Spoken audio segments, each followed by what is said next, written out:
Some of you may know that I'm going to be a little all over the place here.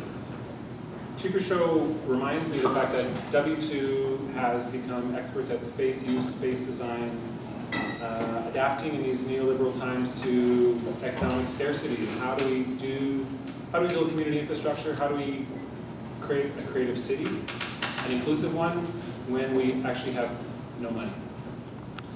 What we do have, though, is a lot of people, a lot of ideas, and what I'm essentially presenting to you tonight is a strategy to take those ideas, those people, the passion that we all have, the spaces that we use, and create a better Vancouver, an inclusive Vancouver.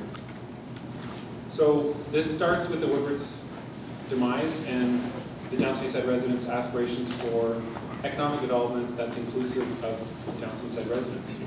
So quite critical of gentrification meaning the gentry arriving and displacing poor people.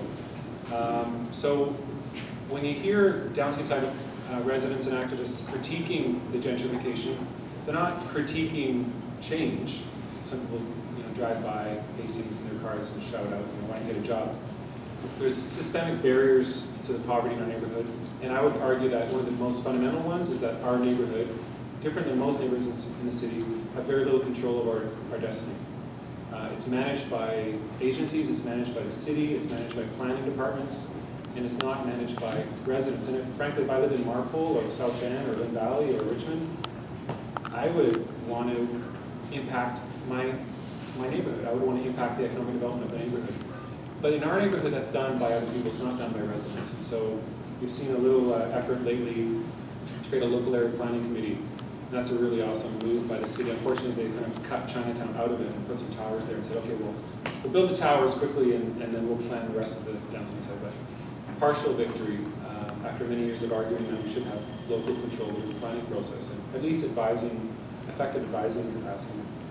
So here we are with Woodward's being a very, very critical piece that represents I'm 44, so I think half of us in the room remember Woodward's. We had a shop here. One of my earliest childhood memories was actually coming down right around here into the escalator into Woodward's food floor. You were in the old Woodward's food floor right now. So this building was built in 1903. And when Woodward's went down, it represented both the fear and the sadness and the grief of the neighborhood in decline, but also inversely, the passion, the hopes for people to actually have an impact and have this building be a phoenix, come forward and bring the neighborhood with the neighborhood, bring economic change to the hood.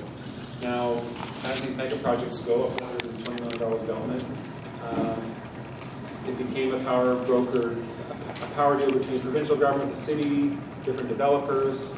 In the end, the city did a good thing by pushing the project forward, by asking the community what the community wanted. And the community had really amazing ideas for a lot of employment training, a lot of social enterprise programs and services for Aboriginal residents. Remember, this is a vastly disproportionate amount of Aboriginal people in the downstream side, off reserve, with very little support, very little employment programs and support, especially for the adult men. So Woodward's took on this hope. How can we actually create Woodward's for the people? And also because, as you know, Woodward's is so emblematic. When you looked at the Vancouver 125 in April, the Sun reported what the top 10 icons and kind of major hits of Vancouver were, and Woodward's was at number 3. So Woodward's is a very iconic symbol and also a gesture or movement forward for this new Vancouver. So when the Woodward's call for proposals went out 7 or 8 years ago, at the time I was working with the collective of Gallery Gachet, a mental health art center on the downtown side, and we were thinking, how can we create more opportunities for people with mental health issues, barriers to economic self-sufficiency? How can we create more opportunities for our people? And Woodward's was an opportunity to do that, to create more space. Particular thing about media and technology, how can residents not just use paint brushes and pens, and how can they use video cameras? How can they use smartphones? How can they use websites, blogs, community television, radio? How can they actually broadcast? Because we were, as this parallel story with Woodward's, we were very tired of our neighborhood being represented by outside interests. I go back to the gentrification story. So it's no surprise the Vancouver Sun comes out with a story that says, front page headline, 4 blocks of hell. And they're talking about the 4 blocks from where I live in Wayne, Georgia, in the housing club, to where I worked at Gallery Haché. Those 4 blocks were what they deemed as 4 blocks of hell. But then you look inside the Vancouver Sun, there's like 20 pages of real estate advertisement. As the pressure on the peninsula increases, developers and land speculators are looking farther and farther east through our neighborhood. 21,000 people live in this neighborhood, and we do not have a way to counter this story, this 4 blocks of hell narrative that is repeated and repeated and repeated. So that's also a part of the story. Woodward's downstream citing inclusive economic change, communication as a human right, a neighborhood to self-represent itself, to control the means of its own expression. These are all ideas that we brought towards this W2 project. And here we are 8 years later. So in those 8 years, we won a successful competition between 35 proposals for this project. So we're the lead community amenity in the project now. We unfortunately didn't have a deal with the developer where our space wasn't done in time, we would get free rent. And so Nesters and London Drugs had a good deal there. They're also not paying taxes for a chunk of time as well. So the major retailers came in with a lot of support. SFU was given a $50 million grant from the province to save the neighborhood. And we, W2, was told that we actually had to raise $850,000 to finish our space. So the story gets darker and darker. A whole year, 2007, when before Vision and Gregor got elected, the previous council didn't even talk to the community groups that were looking forward to moving here. They wanted to turn this space into commercial real estate.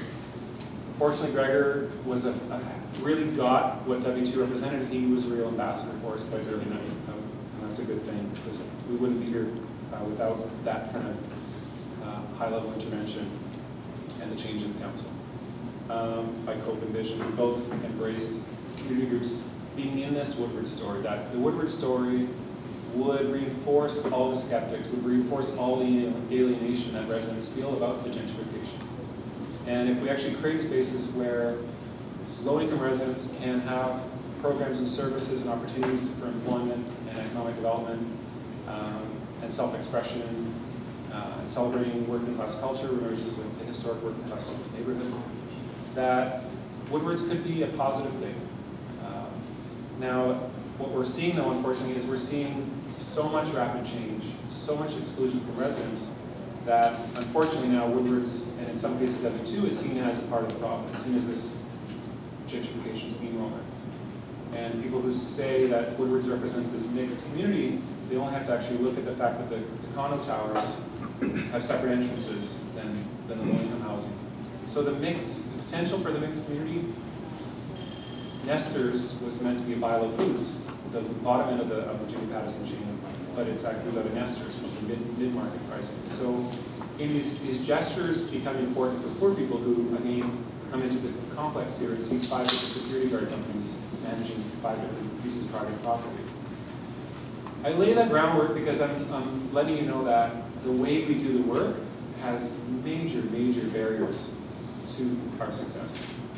So again, I go back to the first thing I said. What do we have on our side? We have people. We have 5,500 members in W2. We're grassroots. So we're not dependent on funding. We're not dependent on the next grant. We're dependent on our mutual interests, what brings us here. We want to build this Vancouver. We want to build this Woodwards. We want to build this neighborhood from the bottom up that respects people's place, their cultural backgrounds. W2 has some unique mandates, 4 mandates, core organizational mandates. Breaking the digital divide, looking at the 6,000 people in the neighborhood that have no home, no internet, no computers. Social inclusion, speaks for itself.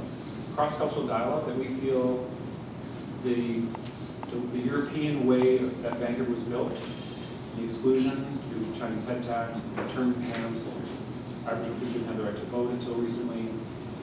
All these systems of exclusion are barriers for the cultural harmony that we need for Vancouver. So just as we celebrate 125, we actually are doing work, W2 is doing work to promote the idea that there's historical work that has to be done. And when that work is done, then we can actually celebrate moving forward. And the fourth piece is in that vein, it's redress. So looking at, just like what happened with the ANC in South Africa or in Ireland, when you have trauma in society, when you have trauma in a neighborhood, when you have exclusion, when you have the highest dropout rates in Vancouver are, Aboriginal and Filipino